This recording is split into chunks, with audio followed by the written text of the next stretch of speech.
What's up guys, Fuad here, back with another interview. I'm joined with the one, the only Liam Williams, looking in fantastic shape. First of all, my bro, how are you? Thank you very much, mate. I'm all good, just grafting away, mate. Looking forward to the fight news. Some fight news coming out later today, I think. Okay. We're going to get into that, but let's get into the reason why we're here. Kid Galahad against Kiko Martinez. Saturday night goes down. Kid's looking in fantastic shape as usual. Kiko's got a lot of experience on hand. He's fought some of the best around. What do you think Kid needs to do in this fight to adapt to a fight like Kiko? Kiko has got a hell of a lot of experience. He's been about the block. I think he's like 35 years old, is he?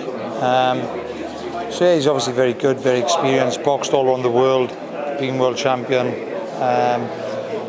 He's very good. I think he's very gritty. I just think Barry will have too much skill. And with Barry, he's just very, very consistent. He's super duper fit. Always big for the weight. I just think Barry will be a bit too consistent and constantly hitting him and hurting him.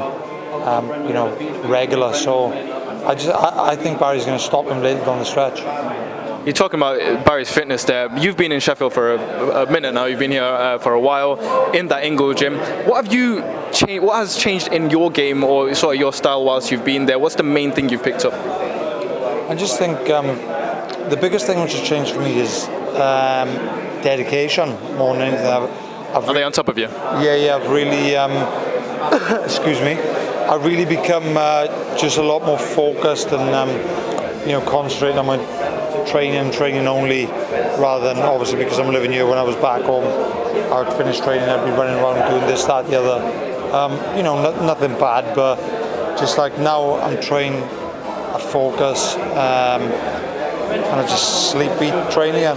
So it's just a case of that. But we've obviously brushed up on certain things since I've been here as well. I've learned to box a bit more.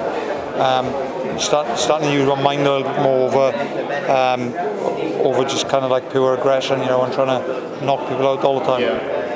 And we'd love to see that. And could we see it in December? You said fight news coming soon. I don't know if you can say much, but we're going to say a certain Chris Eubank is in and around the pond.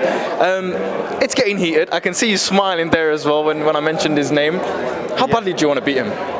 Yeah, I really want to beat him. I want to smash his head in for him, but it's just one of them.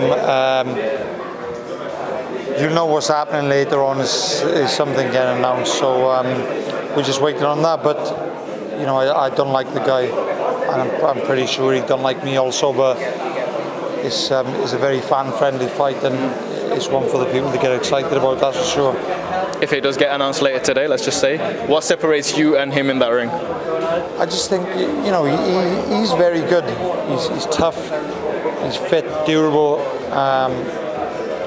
He's pretty good overall. I just think I've got that a little bit too much of him. I honestly believe we're going to lock horns and we're going to go at it. And it's going to be kind of survival of the fittest. Carnage. Yeah. Is that a good word to use? Fireworks.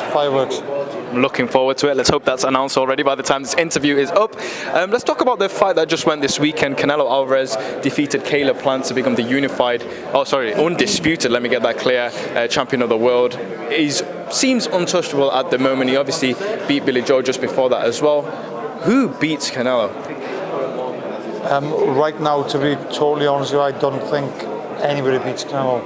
Not within reason anyway, in terms of reasonable weight and everything else. I just think he's